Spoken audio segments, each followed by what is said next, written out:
तो ये बात है अप्रैल 2008 की। एक शख्स 3 अप्रैल 2008 से लेकर 18 अप्रैल 2008 तक अपनी गाड़ी पर एक पोटली में कुछ सामान लेकर इधर से उधर नोएडा से गाज़ियाबाद, गाज़ियाबाद से आगरा, आगरा से लखनऊ और लखनऊ से फिर आगरा, इस तरह से कई चक्कर लगाता है। वो कई लोगों की निगाह में आता है और लोगों में एक क्यूरियोसिटी जन्म लेती है कि आखिर इस पोटली में है क्या, जिसको ये पुलिस वाला जिसका नाम है रतन सिंह ये अपने साथ लेकर घूम रहा है। कई लोगों को क्यूरियोसिटी होती है, कई मीडिया आउटलेट्स इसके पीछे पड़ते हैं कि आखिर इस पोटली में है क्या। जब मीडिया आउटलेट्स वाले जाते हैं रतन सिंह के पास और पूछते हैं कि आखिर इस पोटली में ऐसा क्या है जिसको लेकर आप नोएडा से गाज़ियाबाद, गाज़ियाबाद से आगरा, आगरा से लखनऊ और इस तरह से 15 दिन से आप चक्कर काट रहे हैं। तो रतन सिंह बताता है कि ये जो पोटली है इसमें एक औरत का कंकाल है, उसके बचे हुए अवशेष हैं, जिसके पोस्टमार्टम के लिए, जिसकी फोरेंसिक जांच के लिए वो इधर से उधर भटक रहा है। सबसे पहले वो आगरा गया, आगरा से उसको कहा गया कि यहाँ पर वो जांच नहीं हो सकती, वो लखनऊ जाए। लखनऊ जब वो गया तो लखनऊ से कहा गया कि उसको पहले गाज़ियाबाद से फोरेंसिक जांच करवानी चाहिए। और जब वो गाज़ियाबाद जाता है तो आखिरकार गाज़ियाबाद में जाकर उसका काम होता है। जब ये काम होता है तब पहचान में आता है कि ये जो औरत थी इसका नाम था रंजना, जिसका 3 अप्रैल 2008 की तारीख को कत्ल कर दिया गया।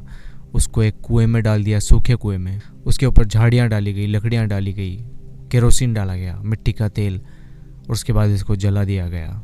और ये जो पोटली में थी ये उस औरत की राख थी। अब कहानी यहाँ पर आती है कि रंजना आखिर कौन थी, उसका यह हश्र हुआ, ये कैसे हुआ, इसके पीछे कहानी क्या थी। तो कहानी शुरू होती नोएडा के पास ही एक गांव की। रंजना काफ़ी अच्छी पढ़ी लिखी फैमिली से, एक शरीफ घराने से। उसको इश्क हो जाता है एक राजू नाम के लड़के से। राजू एक दबंगों के परिवार से, गुंडई में आगे, कई आपराधिक मामले इसके खिलाफ दर्ज, कई पुलिस थानों में इसके खिलाफ रिपोर्ट दर्ज, कई डकैतियों को इसने अंजाम दिया और शायद कई मर्डर्स को भी इसने अंजाम दिया। तो रंजना को राजू से इश्क हो जाता है। रंजना के घर वाले कतई नहीं चाहते थे कि वो राजू से शादी करे, लेकिन जब इश्क परवान चढ़ता है ना, और जब ये कच्ची उम्र का इश्क हावी होता है किसी आदमी की, किसी औरत की साइकी पर, तो उसको अपना भला बुरा कुछ दिखाई नहीं देता। और सेम हुआ रंजना के साथ। वो राजू से शादी कर लेती है और दोनों नोएडा में आकर बस जाते हैं। इस बीच रंजना अपनी लॉ की पढ़ाई कर रही थी, वो भी छोड़ती है और वो लॉ की पढ़ाई छोड़कर राजू के साथ रहने के लिए आ जाती है नोएडा। अब वो देखती है कि राजू को आए दिन पुलिस वाले उठा कर ले जाते हैं, उसके ऊपर कई मुकदमे चलते हैं, उसको कोर्ट में पेशी के लिए बुलाया जाता है और पुलिस कहीं ना कहीं राजू को तंग करती रहती है। और राजू ये सब डिज़र्व करता था, क्योंकि कई तरह की लूटपाट, कई तरह की डकैतियों को उसने अंजाम दे रखा था। लेकिन रंजना जब ये सब देखती है तो उसका दिल दुखता है, उसका दिल टूटता है कि उसके हस्बैंड के साथ इस तरह से बर्ताव किया जा रहा है, जो कि वो डिज़र्व करता था एक्चुअली। लेकिन इश्क फिर इश्क है, मोहब्बत फिर मोहब्बत है।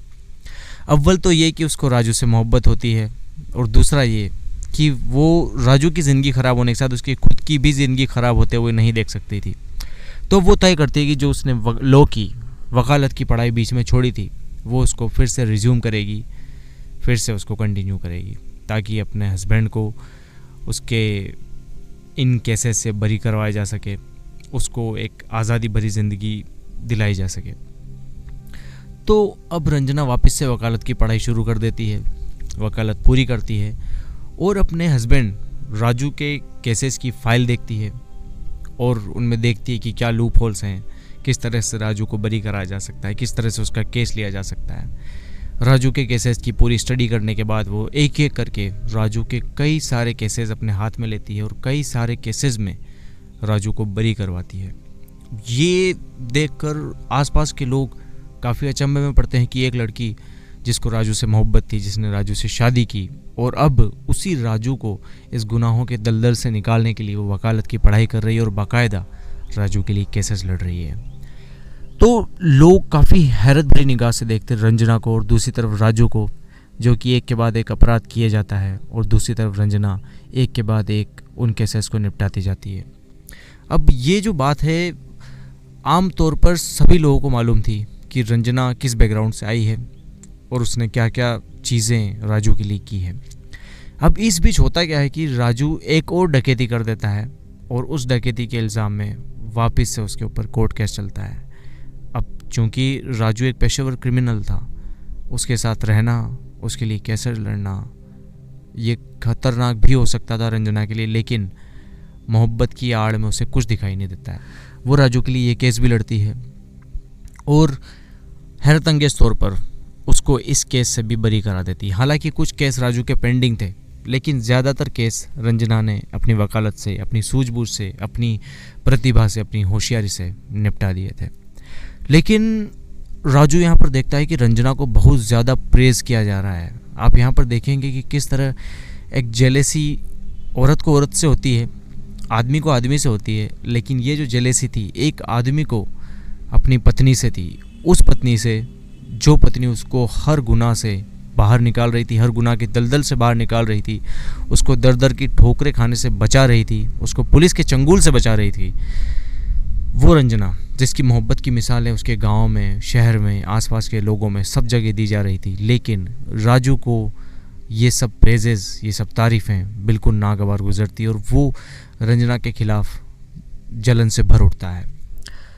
3 अप्रैल 2008 के दिन रंजना को कुछ लोग लेने आते हैं, जिसमें राजू का छोटा भाई भी था। वो रंजना को एक कार में बिठाकर ले जाते हैं। कुछ टाइम बाद रंजना की माँ को रंजना का फ़ोन आता है और वो कहती है कि उसको एक कार की डिक्की में बंद कर दिया है कुछ लोगों ने और उसकी जान को खतरा हो सकता है। रंजना की माँ फ़ौरन पुलिस स्टेशन में जाती है और इस तरह की बात पुलिस को बताती है, सारी डिटेल्स। उसके बाद पुलिस इसकी तफ्तीश में लग जाती है और इस बीच होता यह है कि रंजना को राजू का छोटा भाई राजू के कहने पर एक सुनसान जगह पर ले जाता है। वहाँ राजू खुद अपनी इस पत्नी का, जो इससे बेहद मोहब्बत करती थी, जो इसके लिए पूरी दुनिया से लड़ रही थी, झगड़ रही थी, उसका कत्ल करके उसको एक सूखे कुएं में फेंक कर उसके ऊपर मिट्टी का तेल छिड़क कर, केरोसिन छिड़क कर, लकड़ियाँ वगैरह से उसके अंदर आग लगा देता है और उसकी लाश की राख बन जाती है। लेकिन अब पुलिस को चूँकि रिपोर्ट मिल चुकी थी, रंजना की माँ ने रिपोर्ट कर दी थी, और पुलिस जब चश्मदीदों से पूछती है अदालत के बाहर से, जब राजू के छोटे भाई ने रंजना को उठाया था, तब चश्मदीद बताते हैं कि रंजना को जिसने उठाया था वो राजू का छोटा भाई था। पुलिस राजू के छोटे भाई को उठाती है, पुलिस ये अंदाज में पूछताछ करती है और राजू का छोटा भाई जल्दी टूट जाता है और पूरी कहानी बयान कर देता है। और ये बात थी 3 अप्रैल की, और इसके बाद 3 अप्रैल से लेकर 18 अप्रैल तक 2008 ये रतन सिंह उसी रंजना की अस्थियों को लेकर एक पोटली में बंद करके फॉरेंसिक रिपोर्ट के लिए मारा फिर रहा था। तो ये अंजाम था एक मोहब्बत का, एक सच्ची मोहब्बत का, जिसने रंजना को कहाँ से कहाँ पहुँचा दिया। एक होनहार, तेज़ तर्रार वकील, जो कि शायद अगर ज़िंदा रहती तो राजू के लिए ना सिर्फ वो सारे केस लड़ सकती थी, बल्कि राजू के घर में एक आमदनी का अच्छा ज़रिया भी बन सकती थी। हम अक्सर देखते हैं कि कई लोग लव मैरिज के ख़िलाफ़ होते हैं कि लव मैरिज करना बुरा है। उस पर मुझ जैसे कुछ बुद्ध सोचते हैं कि ये चीज़ बिल्कुल नाजायज़ है कि लव मैरिज को रोकना चाहिए। नहीं, बिल्कुल नहीं रोकना चाहिए, होनी चाहिए। लेकिन इस तरह की जब केसेस सामने आते हैं ना, तो एक बार बंदा डबल सोचने मजबूर हो जाता है कि कहीं ना कहीं किसी एक्सटेंट पर ये बात ठीक है, आपको लव मैरिज करने से पहले भी सारे फैक्ट्स जांच लेने चाहिए, क्योंकि एक रिग्रेशन टू द मीन, एक साइकोलॉजी का फॉर्मूला काम करता है कि जो शख्स जैसा है वो वैसा ही रहेगा। आपका प्यार उसको बदल नहीं सकता। जो शख्स चीट करता है वो हमेशा चीट ही करेगा, आपका प्यार उसको बदल नहीं सकता। Once a cheater always a cheater, once a criminal always a criminal. Regression to the mean का जो फॉर्मूला है वो हमारे फर्स्ट प्रिंसिपल पे आता है और बहुत ज़्यादा स्ट्रॉन्ग है। अगर कोई शख्स क्रिमिनल है तो वो 2 ही सूरत में बदल सकता है, या तो उसका हृदय परिवर्तन हो जाए अचानक, जो कि अपने आप में बहुत मुश्किल है, या फिर उसको पुलिस की कस्टडी रोक ले। उसके अलावा और कोई चांस नहीं कि उसको रोका जा सके। तो दोस्तों, ये थी आज की कहानी। मिलता है किसी नए दिन, नए एपिसोड में नई कहानी के साथ। तब तक के लिए इजाज़त दें। गुड बाय, शुक्रिया।